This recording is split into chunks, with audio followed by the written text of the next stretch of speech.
Magandang araw muli mga sir, mga boss. So yan, so may papalitan tayong tubo dito. Ito. Medyo masyado na ano. So revive na natin to. Papalitan natin ng BI5 na schedule, super schedule. At hindi na maganda yung kanyang kondisyon. So ito po ay ammonia system. So kailangan natin parts ang laman ito. So kailangan isolate natin lahat yung mga valves na kailangan natin bago natin parts. So ito naka-ready na yung ating tubig na may yellow. Dahil wala tayong recovery pump.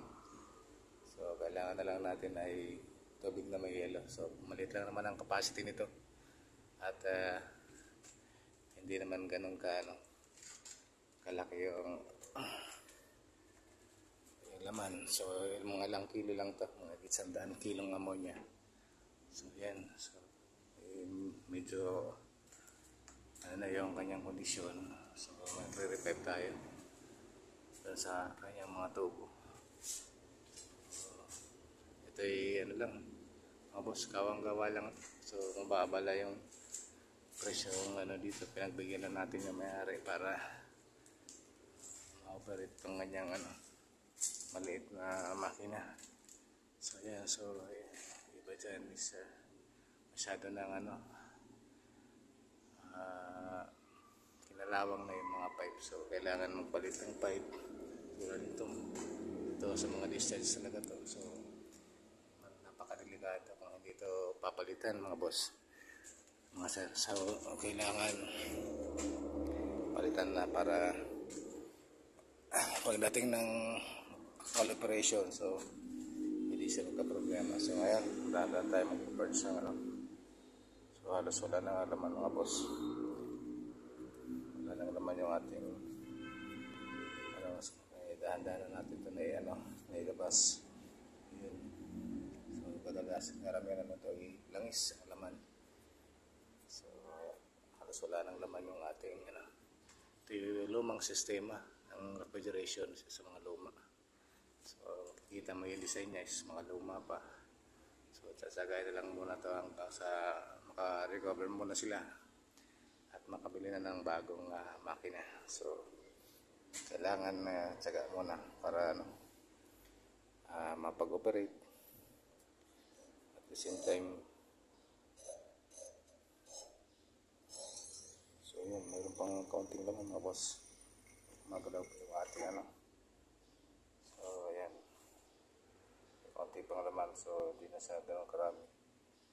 So karamihan niya ay langis na. So yan, so update na lang akong ulit pag na-revive na itong ating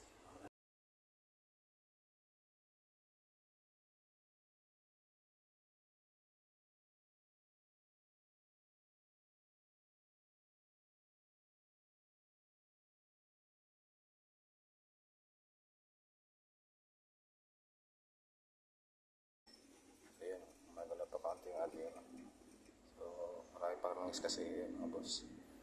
So ayan, langis na yung malabas isang langis.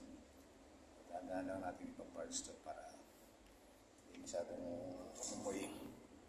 Although tayo nakaprepare naman tayo pag more scenario. So ito, so dapat hindi ito pag ganito nagpa-parts, so dapat hindi kayo malayo dyan sa area. At yung mga valve naka-ready para if in case na lumakas, madali nyo mapapatay yung mga valve. At